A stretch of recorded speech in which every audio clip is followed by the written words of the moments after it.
Hey there, welcome to episode 38 of the Let's Innovate for Vegas audio program. Coming to you on November 10th, 2023. It is Friday. You're bound to get the month wrong sometimes. Nobody writes checks anymore, but we're coming up on that year change. Today we're going to be talking, it's another solo episode, of course. I'm Dan Hugo, your managing director of a local civic volunteer organization, the Let's Innovate for Vegas Foundation. Today we're going to be talking about field failure analysis. That is when you take a look at what you have deployed, especially if they come back as returns, and you see what went wrong. So it's always, sometimes people will call it a post-mortem. Sometimes people will just call it a retrospective or an introspective. Field failure analysis, especially if you are selling a hardware product, if you're an engineering or a tech company.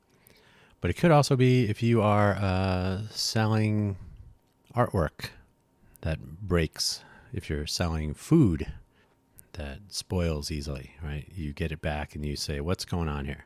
And it gives you a chance to look at where you can improve or where you can address specific issues and so on. So let's do that for an example, which just wrapped up for our part, the NASA 2023 NASA International Space Apps Challenge. And our local Las Vegas event, what worked, what did not. These will, of course, be subjective opinions, mostly mine.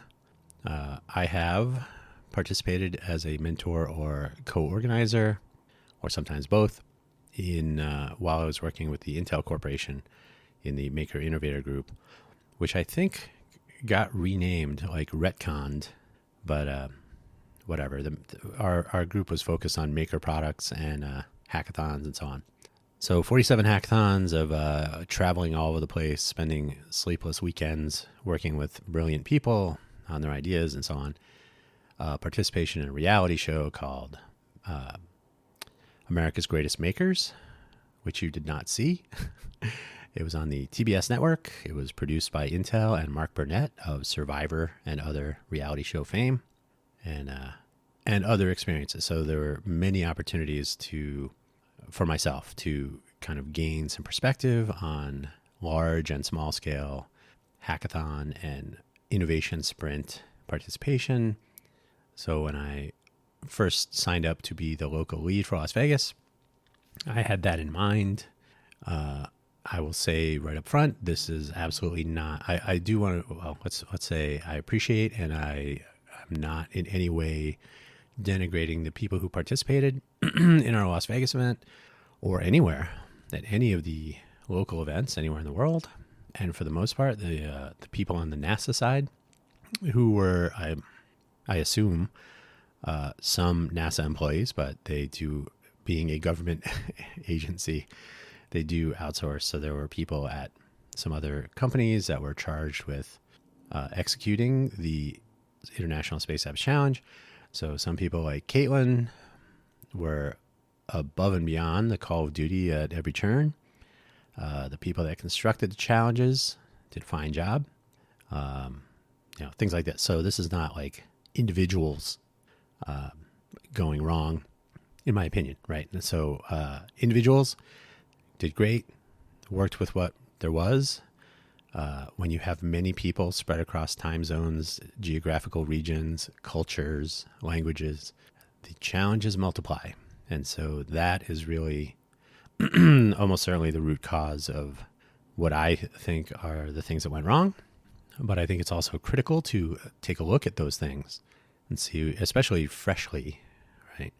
As some of you may know, I'm driving the Downtown Project Retrospective as part of a Cafe Genius effort.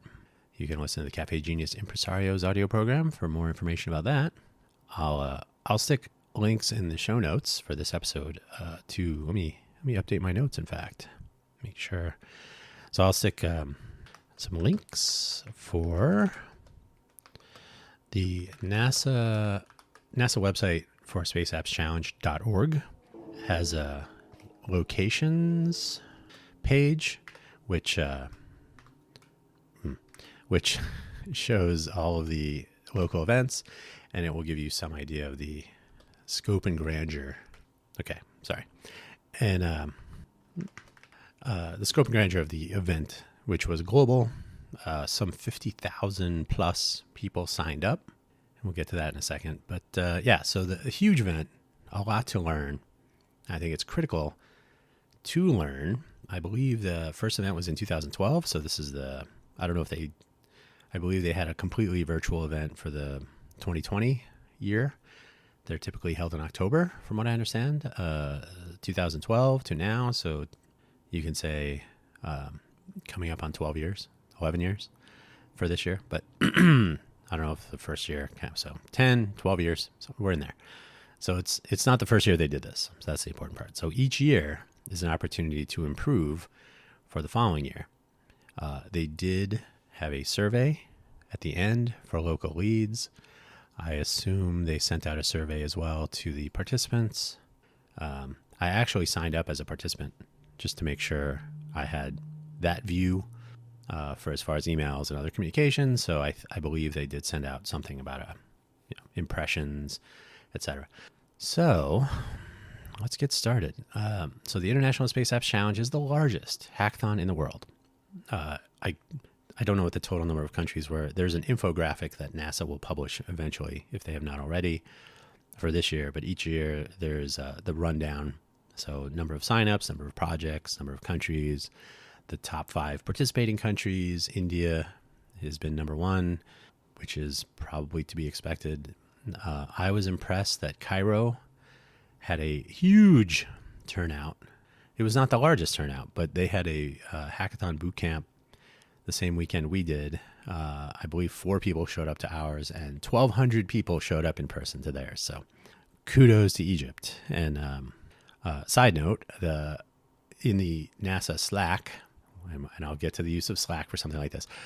In the NASA Slack, the people that were managing the Cairo event in Egypt, somebody said, "How do you do this many people?" And again, not even the largest event, but they did have 1,200 people show up in person. There were photos of, lecture halls, two-tier lecture halls, full, just insane. And they said, which impressed me quite a bit, we have a crew of 80 volunteers, 80 volunteers that help with outreach, coordination, marketing, getting things like T-shirts and food and other resources, et cetera, et cetera. So, that's what thousands of years of innovation culture brings you. Good turnout. So while NASA brands the event and they do have oversight over the challenges and the prizes and the process and the marketing at that national level or global, NASA being a government agency of the United States, it's basically, based here. They have the name and the branding, the logos, they have control over that. But they do defer responsibility for the local events to the local leads.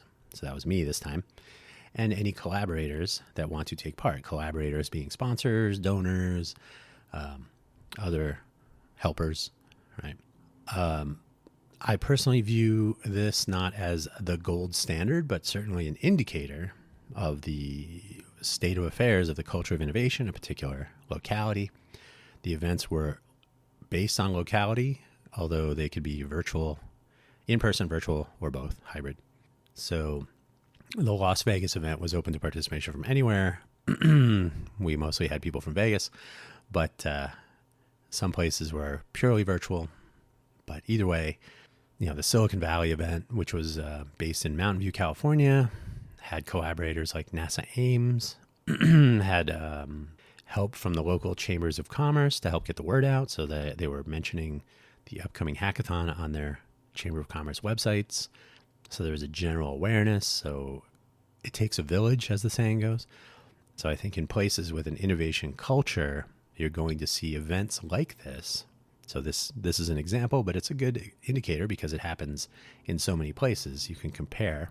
In fact, that's a survey I would like to perform. So can you take a look at a particular locality and you say, oh, there was a International Space Apps Challenge event here. How did that go? It is not the answer, but it is certainly a few data points on a current state of affairs, the strength, the vitality of a particular innovation culture in a particular locality, I think can be deduced in some ways. So I think that's why this event was important, and it is important in general. There was substantial participation from places as you might expect, like I said, and there were some places where you would think, I'm sort of surprised. Like Cairo, not to denigrate them in the slightest, Cairo's turnout was amazing, really. And like I said, I think it takes a village. So it's a support organization. It's buy-in, so to speak, from probably local and national government, an understanding that a culture of innovation is important for the future. And so you encourage, especially young people, which is something I've said many times, you encourage young people to start now so that your population is at least somewhat tech savvy, but also the nice thing about the International Space Apps Challenge, not a tech only, certainly tech leaning, but they do a pretty decent job of marketing to everyone to make it clear that the challenges are not necessarily all tech. Some of them enable, part of a solution that could be submitted, or in fact, the entire solution could be a presentation. It could be an infographic. It could be animations. They had stuff for VR, which is at this point largely a creative work. There's some coding, or maybe no coding. If you're into constructing worlds in VR, then you have a better sense of that than I do. But yeah, some of these things were leaning heavily towards a visual or data presentation experience and not necessarily coding, right?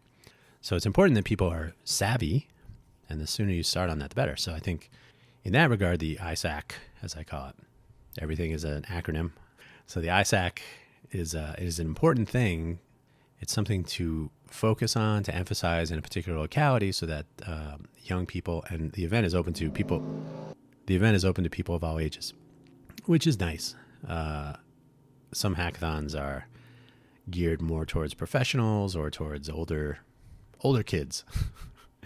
So there's no practical lower limit. If you wanted to get technical about COPA, then 13 was probably the age under which you could not allow people to sign up for things on websites, but there was a parental permission scheme and all that. So all things considered, that was done okay. It's a hard problem. So I'm merely saying that it was probably cumbersome, but it's something you have to be aware of. And so kudos for that. Anyway, let's look at what worked here in Vegas. So we had a Vegas event. We did not have an event since 2021, which is not long ago. I had reached out to the person that was the local lead previously, never heard back from her or them. I think it was one lead and probably some helpers. We had two judges. Thank you for Alex and Fabian. Fabian at JPL in California. Alex is a local comedian, but before you start laughing too much, he also is a Caltech mathematics major and has traveled the world telling people about agile and innovation. And he uses his comedic stylings to make those presentations, in addition to being a stand-up comedian. The plan was to have a stand-up comedian during our in-person component of our event and to stream that to the world. Alex, probably from laughing too much, ended up with a small medical condition that precluded his in-person participation, but we also had nobody signed up to participate in person. We didn't have sufficient signups. So we were going to stream it, but then it became difficult for Alex to complete that effort. So given our low participation numbers, we figured we'll call it for this year, maybe next time. So some things were possible that would have been kind of fun. Now, certainly, you cannot predict the future when it comes to medical circumstances. Alex ended up being fine. He's fine today, so that's good. It would have been interesting, and it might yet be, but we'll see. We have always, in everything we do, had support from Don Jacobson from the city of Las Vegas. We had available to us at pretty much most, if not all of the times we may have needed it, the International Innovation Center, downtown Las Vegas, which Don manages, among other things. So he's always been a supporter of the Code for Vegas and now the Innovate for Vegas Foundation efforts. So thank you to Don. People like Don. If we compare Don certainly does the work of 80 people. So Don could probably help out in Cairo, double their workforce of volunteers. But yeah, people like Don enable things like this to happen here in the Vegas area. And so you should tip your hat if you got one. Don Jacobson. Now, what did not work in Las Vegas? Well, we did not have any real, aside from Don Jacobson. Don does not listen to podcasts, so I know he's not listening. But if you are listening, you can tell him his name came up 45 times in this episode. So Don Jacobson, unfortunately, is an outlier. The outreach to city, county, and I'll say state, but I really reached out to Washoe County. But our effort was going to be, because we were the only local event for the state of Nevada, I tried to reach out to Washoe County, so Reno, Carson City, anywhere else. How do we engage with people who might be interested? How do we get the word out? Not even, and this was true city, county, state, not really much of a response. Maybe one or two words, thank you or okay, but no one really understood it. I believe if we were building a stadium or paving roads for a race or committing crimes, we would have gotten more attention. This is merely the future of innovation for, Greater Vegas, state of Nevada. So no real interest. And even reached out to some local makerspace folks that work for the city, some local potential sponsors, which I'll get to in a second. Really just no interest. So it takes a village, and we are not there yet. I did reach out to specific potential sponsors. So in the NASA lingo, it's collaborators, which is, that's sort of a generic term. But so in this case, looking for sponsorship. So our funding requirements were probably small, depending on turnout, which I'll get to in a second also. So I reached out to the Las Vegas Spaceport, to Bigelow Aerospace, to Area 15, a variety of others. Mostly apathy, mostly, and I made it clear, I'm really, the number one thing I'm asking for is some sort of name drop. If the Las Vegas Spaceport could, and because they were getting some press at the time, back in the summer of 2023, they added an astronaut to their board of directors. So the Review Journal, a fine local media resource for such things, was covering them. So I spoke to their CEO briefly, a very odd exchange, which I wish I had recorded. Very clear that there was zero interest in participating in any way in something as mundane as the future of the innovation culture here. Bigelow Aerospace has a very beautiful website, and I guess if we were doing a Skinwalker Ranch video series, may have been interesting, but nope, not even close to interested. Area 15 got the runaround, eventually crickets. And that was the general tenor. And these are companies that you would think would have like, NASA. It'd be nice to have our name next to that with, some, our sponsorship needs were minimal. And without sponsors, we couldn't get things like t-shirts and stickers. There was really little hope for having food or drinks if we had the in-person component, which we ended up not having. There was no support whatsoever from local media. I did reach out to Review Journal specifically because they were doing coverage of the spaceport. And I said, hey, by the way, emailed two reporters there, one who I've had other conversations with. I was told that it would be interesting maybe to cover day of, which that didn't happen either. Certainly no local media would be the slightest bit interested in publishing things, details like participation and the fact that one of the teams, LV Champs, was submitted for global judging. So they're in the running for, the next tier of competitive prizes and so on. So no interest in covering that.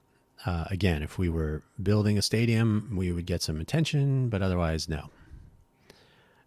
There's a problem with our innovation culture here because while it should be interesting, even a little bit, in the context of this economic diversification effort to bring innovation, an innovation hub, an innovation district for Clark County, and so on.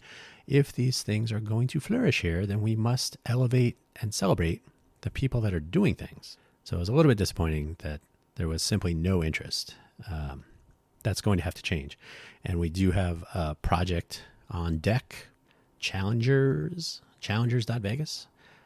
If people participate in things like the International Space Apps Challenge, or maybe Hacktoberfest, or maybe the Congressional Apps Challenge, or maybe other hackathons or other, these are one-shot challenges. These are things like, hey, build a thing that does a thing and have it by November 1st at midnight, or have it done over this weekend or whatever. So there are a variety of these things that are not ongoing projects, but they're one-shot usually with prizes of some sort. So a place to celebrate, recognize, elevate, connect, right? A person who's interested in participating in one challenge might be interested in another. It was tremendously difficult without the help of the city, county, state, local businesses, and local media to engage with potential participants. Now, what we did have was some support initially from the administration, teachers, and students at the Clark County School District. So announcements were made. We did have an informational meetup where we had like a dozen people, a couple of teachers, a couple of students, the people in the administration. One or two of them were reasonably interested at first, but unfortunately we had a teacher strike to contend with, and who knows what else. And even the people who expressed an interest didn't really show up. I mentioned that we had 12 participants, and I'm not going to name anybody, partially because they didn't opt in, and I don't want to name people just for participating if they don't want to be, but more importantly, some of them are under 18, so they're minor students. So I'm not going to name them either, but the LV Champs team, for example, is 2 students. So LV Champs, congratulations on moving up to the next tier for the NASA global event. If you want to find out who they are, you can. I will not be naming people here, only out of respect, not for any other reason. 12 people who did participate, great. That's how these things work. We did have 30 people signed up, though. So earlier I said 50,000 plus people registered for the global event around the world. That does not mean 50,000 people participated. So that's a little bit of marketing on the NASA side. So yes, we had 30 people sign up. We had 12 actually participate, and we had 4 projects submitted and 4 teams submitted projects, right? So teams of 6, which was the maximum size, 2, which was LV Champs, and then 2 teams of 1. So LV Champs advanced to the next round. So prizes, potential fame and fortune, who knows? So good luck for them. They will know at the beginning of January 2024. I believe, if memory serves, that the judging for this next round is going to be completed during the week ending the 17th, so next week, as I'm recording this. Today's the 10th of November. So we didn't have any real support locally. We do not have a culture of innovation, so that we don't have a sort of ready pool of people that are interested enough to share with their friends, to form teams. I think it was very difficult to form teams. It was very difficult to get participants. I was really hoping for 100 people to participate at an in-person event. We had the Innovation Center. Thank you, Don, again. Is that 44 times? Don Jacobson, even though I canceled for the main event, October 7th and 8th, he said, well, I'll keep it available just in case. So Don Jacobson, there you go, 45 times. Having people show up, though, is what makes an event happen. So the 12 people who did show up, my thanks. Although it wasn't for me, it was for you and for the culture at large. So I will extend my gratitude, but really the gratitude should come from all these people who don't seem to pay attention to these things. If in the future there's an event like this, you pretty much have to start promoting it now so people have any idea, and then we have to have people show up for things. But that's we'll get to that at the wrap up. So the number one problem with the Las Vegas event was just awareness and follow through. These are identified problems. I have talked about these things on our Cafe Genius Impresarios audio program, which I also host. So it's something we just have to get through and make work. And this is one of the goals of our Smart Social and then the Wrapper MyMuni projects, is to have local media that works. So getting the word out, like, hey, there's a global hackathon coming up. If you are interested, don't rely on the school system to speak to students. Enable everyone to not only discover the event, but also know what it is, why it is, what will come of it, i.e. our innovation culture will continue to flourish if we know about and participate in these things.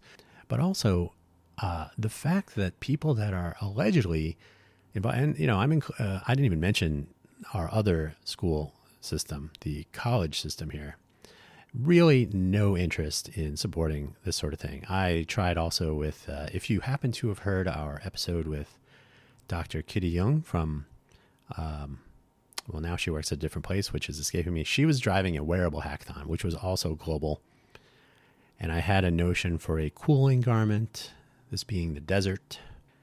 She's creating, she was driving this. She creates things, but also an integration of some flexible solar energy capture hardware that could be integrated into wearable garments.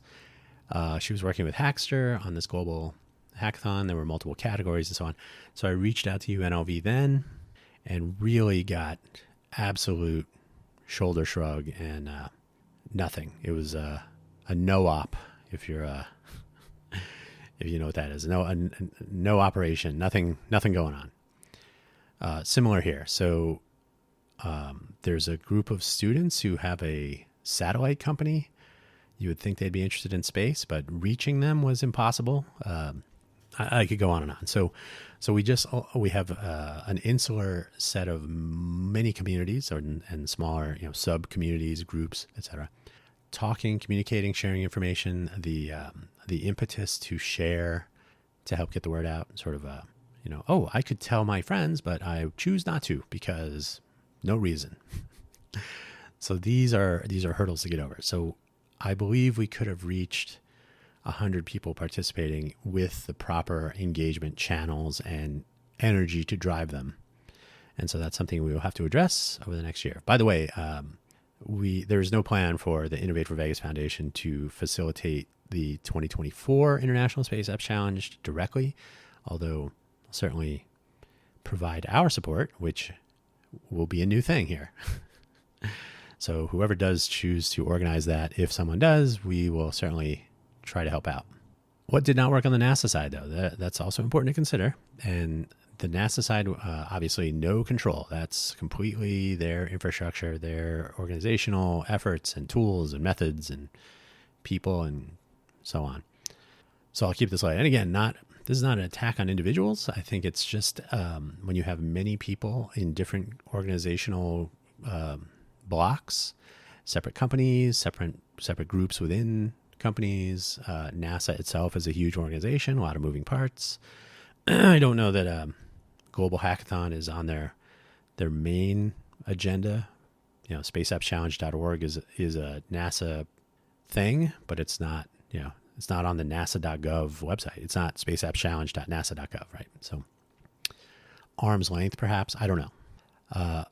First thing right off the bat, I will say, for the world to hear, using Slack for something like this was a ginormous problem. Multiple cultures, multiple languages, multiple time zones, multiple notions. Like the view of a project will vary over time as more information becomes available. But because of these various geographical, cultural, language, time zone variations, the distance between individuals and where they were on a particular timeline varied greatly, which means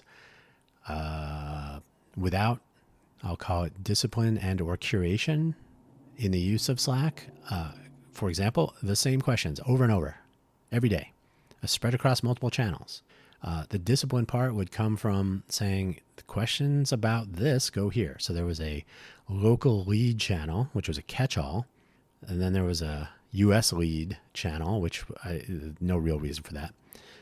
And then there was no channel for website issues, and there were plenty of website issues. So people would just start pelting all of the channels with their problems with the website. they would, man, pardon me, my voice is going nuts. They would, hey, this thing on the website's not working. And then 25 people would have the same problem. So they would just keep posting similar things, similar statements, similar questions. They would tag the two sort of overall program managers, Bridget and Caitlin. And then Bridget. I was almost going to say Brittany, Bridget.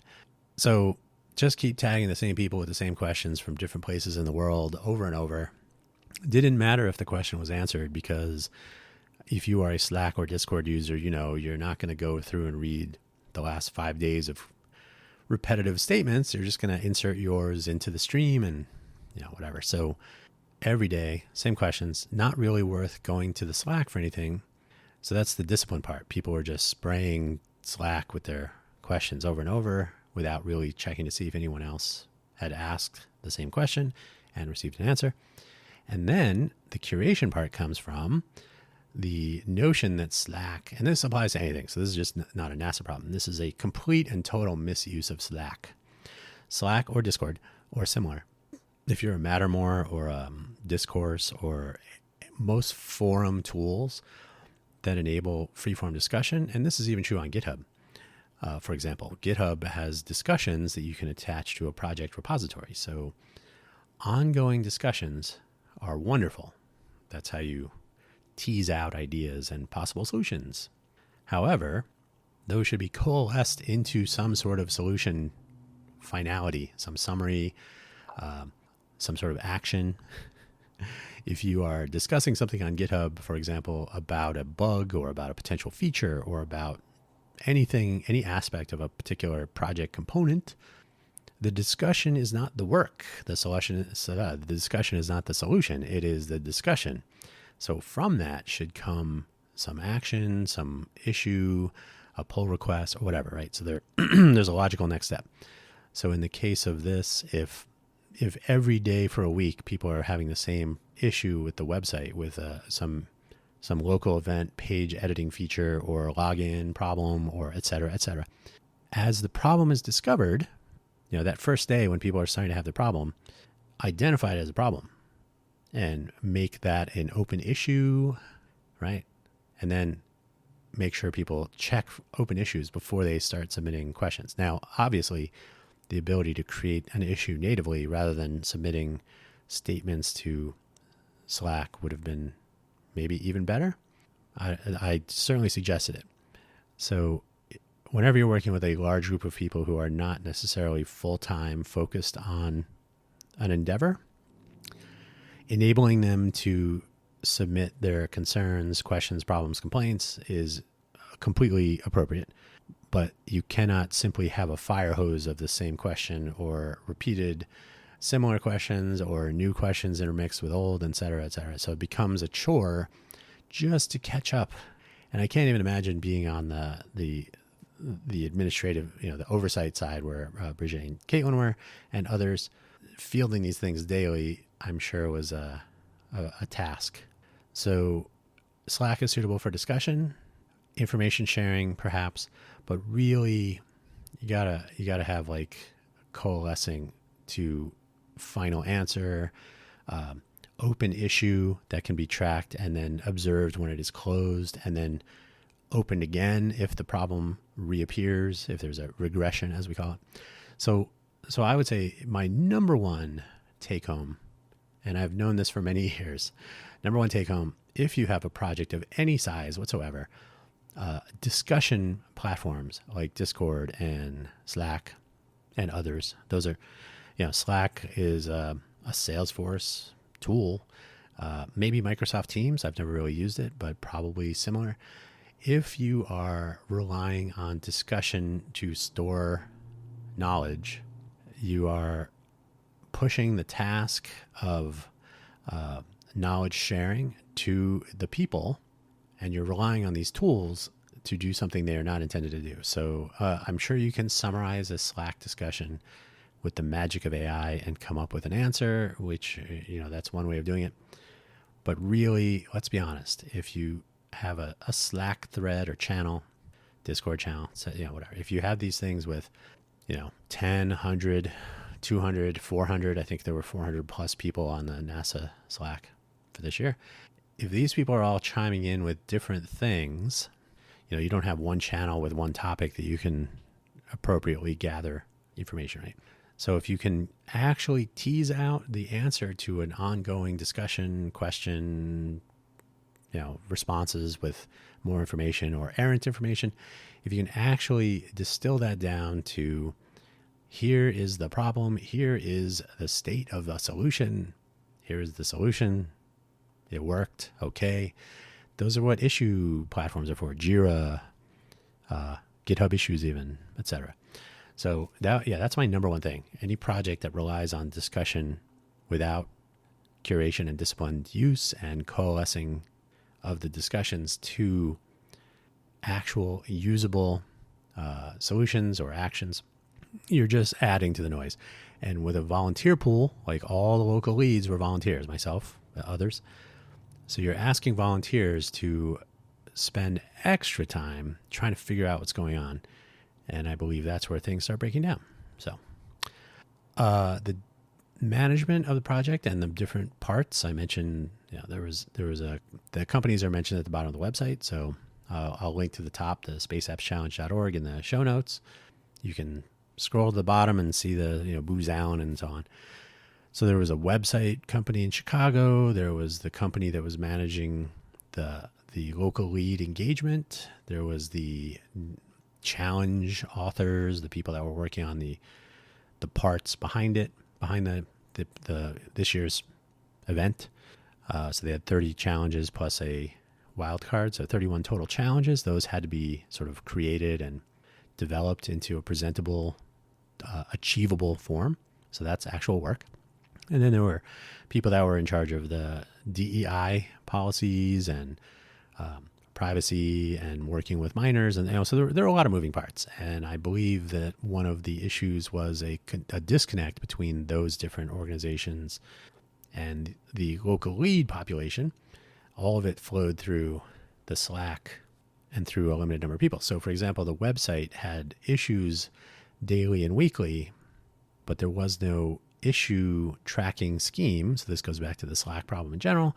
But if there's a website issue and we're communicating through, I will use the term bottleneck in its technical form. So you're all concerns pass through one or two people. So they are the bottleneck. And architecturally, that's interesting because it allows you one point of, acceleration or optimization, right? You could say, oh, these two people need to have a tool in place to automate or some sort of a tool to manage this flow of information, like an issue tracker, like Jira or Google, like GitHub issues. So without those, like I said, you get this repeated problems, but also you have a disconnect between the problem and what would make it work better. So as a local lead, there were issues that would come up, and I actually managed to get invited to a meeting, a one-on-one with a third person. So it was one-on-one. It wasn't two-on-one with the web lead. And we talked about some things, and this was too early in the project. And I think I had said after the fact that if I had encountered some of the other things that had come up, I would have hoped for that meeting like 2 weeks later to point out some glaring issues. These are just user experience, workflow.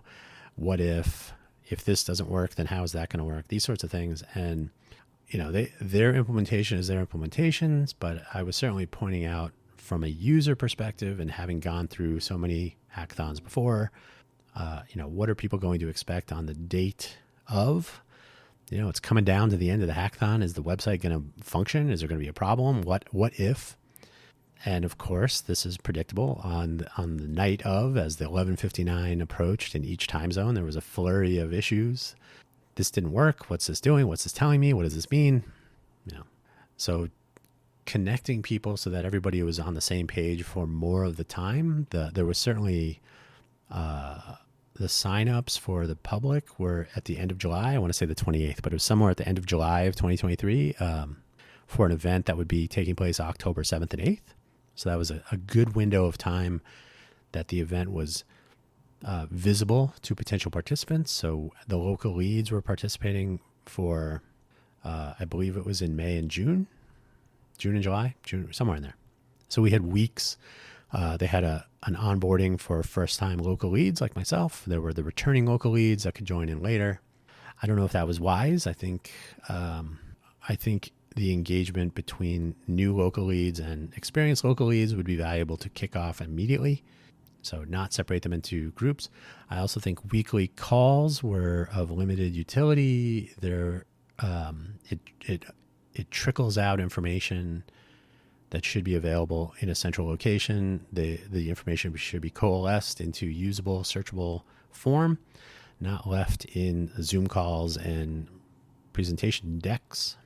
Though there's a time and a place for those, but as far as an information resource, it led to hunting for things, trying to figure out where a document link was in the Slack, etc. So there are tools to do this. That's one of the things. So relying on Slack and Zoom, I think, is problematic. Finally, there was some odd scheduling. The week-by-week releases of information were problematic, I think, as I just said. But also the ordering of the releases led to, like, for example, later in the weekly schedule, they covered things like minor participation, DEI, policy, and so on. I think those things should be right up front. Right. So then you have and logos, for example, a lot of confusion over how to construct logos, what things were allowed, what were not.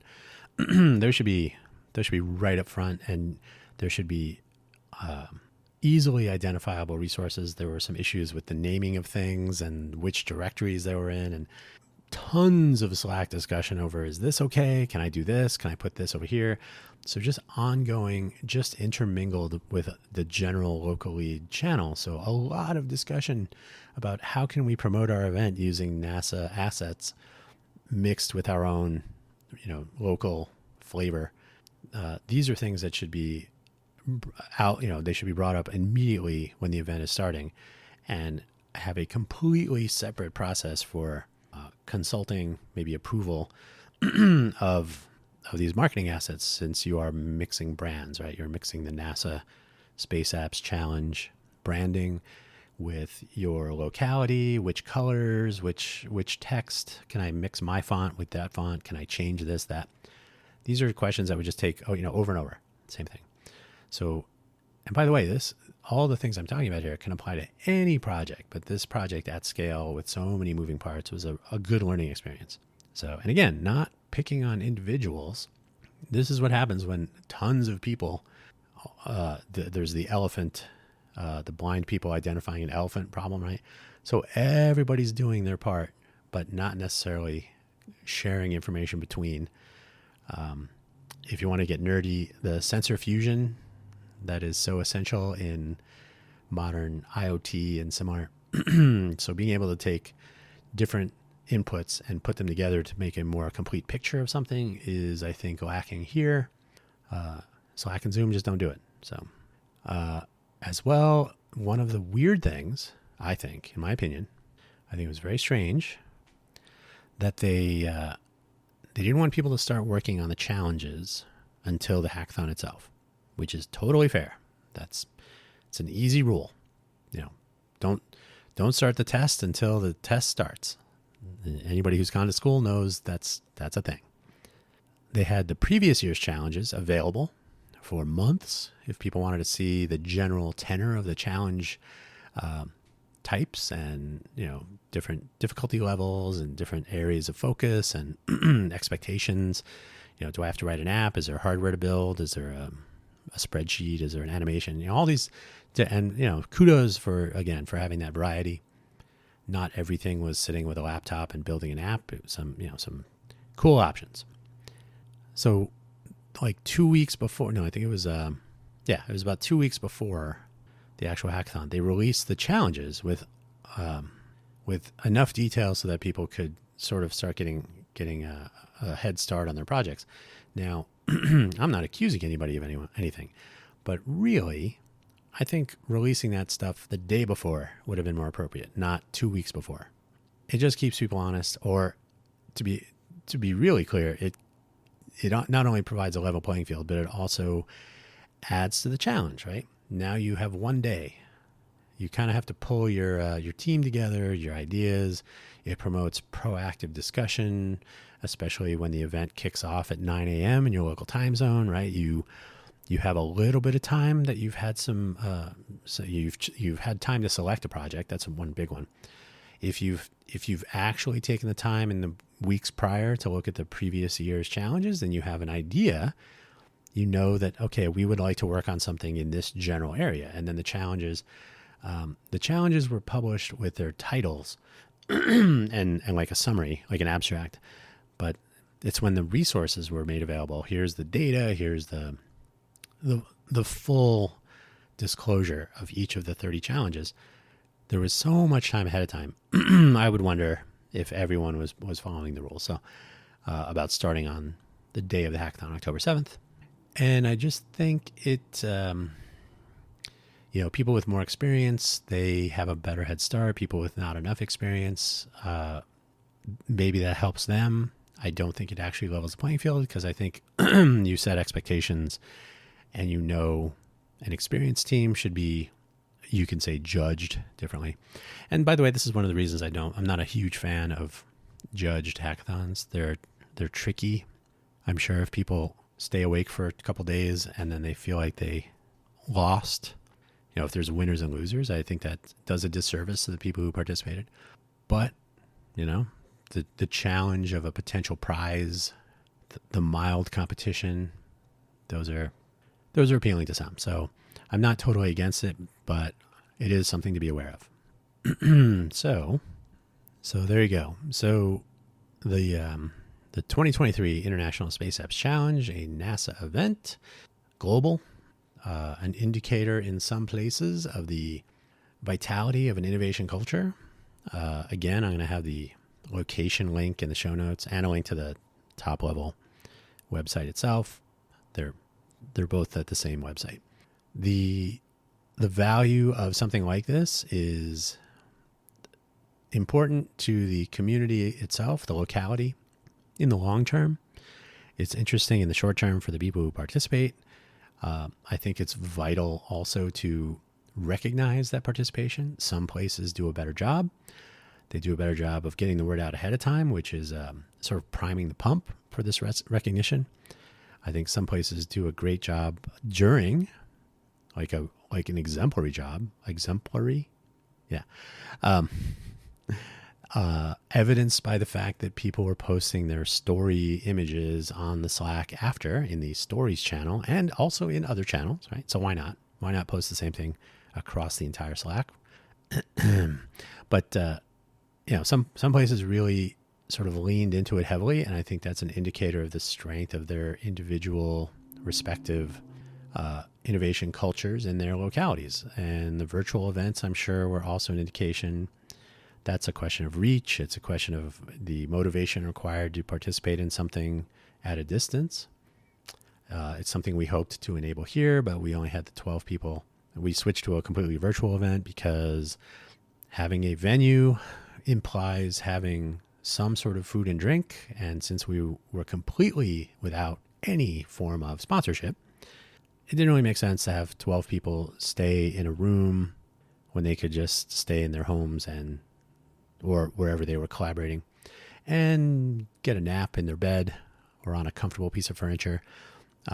Many venues, including the International Innovation Center here in the downtown Vegas area, in downtown Vegas, not the area, is not conducive at all to an all-night, 38-hour, 59-minute hackathon.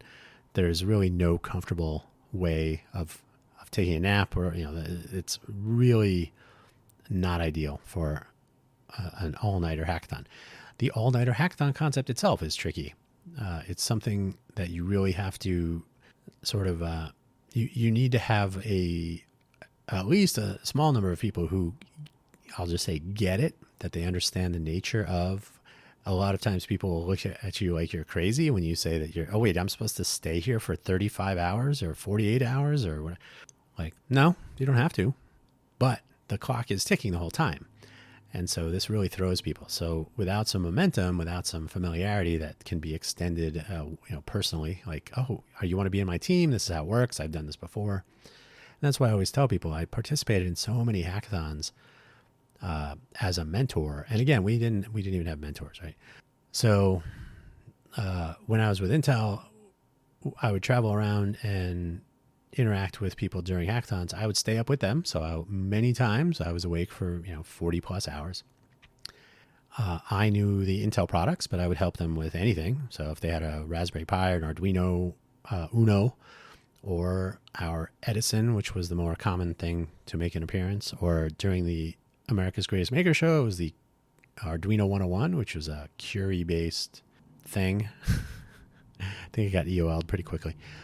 But the ability to help people get through, I like to tell people, you should be working on your ideas, not our documentation. So anytime the things that they are trying to use or accomplish are hindered by gaps in documentation or process or things that are confusing, you're not enabling the hackathon, you are testing their patience. So this is something to pay particular attention to. It's why I'm not going to say I don't like them, but it's why one-shot hackathons that are, show up on Friday, be done on Sunday, or show up Saturday morning. You really have to pay attention to make the experience positive enough so that people are interested in doing it again, but they don't feel like it was a waste of time because it was too easy, right? So you have to have just enough of a challenge so that it's a rewarding experience, even if they fail. And they will fail. There will be people that don't finish, they don't submit a project that they're happy with. The important part is that they enjoyed the journey. The journey is part of the gift. If they can enjoy the process, they may want to do it again. And that's how you build up that part of your innovation culture. So I think reflecting on this event, this NASA International Space Apps Challenge event, which as the largest hackathon in the world, is an interesting way of comparing across the globe different innovation cultures and which ones have turnout. Now, the turnout itself, not totally useful, right? Signups, registrations for an event are even less useful. People that turn out are fine.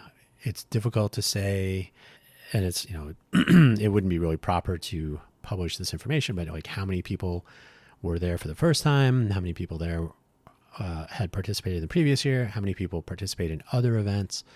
So that would give you sort of a demographic to examine per locality, which I think would be really useful when you are not necessarily comparing in a competitive fashion, but hoping to learn what goes into a strong, vibrant innovation culture, which starts with participation and the village. It takes a village, right? So if you have participation and you have a proactive, engaged, interested community, small c community of collaborators, sponsors, mentors, education, all these people that, you don't have to stay awake for 40 hours to participate in the hackathon, right? You can announce things. You can help get the word out. You can sponsor some food and drink. You can sponsor t-shirts, stickers. You can offer prizes. You can show appreciation and recognition. You can elevate the people who do take the time.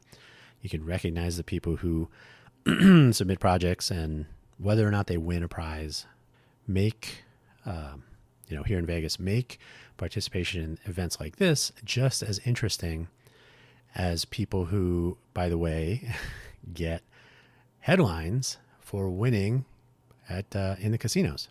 If you win $100,000 or $1 million on a slot machine, you're getting in the newspaper. If you participated in the largest hackathon in the world and you win something there, you probably won't get mentioned here in Vegas. So It's a gap to close. It's something that we're working on. That's one of the reasons Innovate for Vegas Foundation exists. It's why we're not a software company. We are a community elevation foundation. We have our work cut out for us. And your support, starting with listening to episodes of our audio program as you have here, is part of closing that gap. That you are interested enough to do this is a good start. You can hear my voice is already giving up, but I am not. I thank you for listening. Have a good end of the 2023 year of challenges. And let us hope 2024 is a great year for local innovation by local innovators. And that's what we're here for. Thank you. Until next week.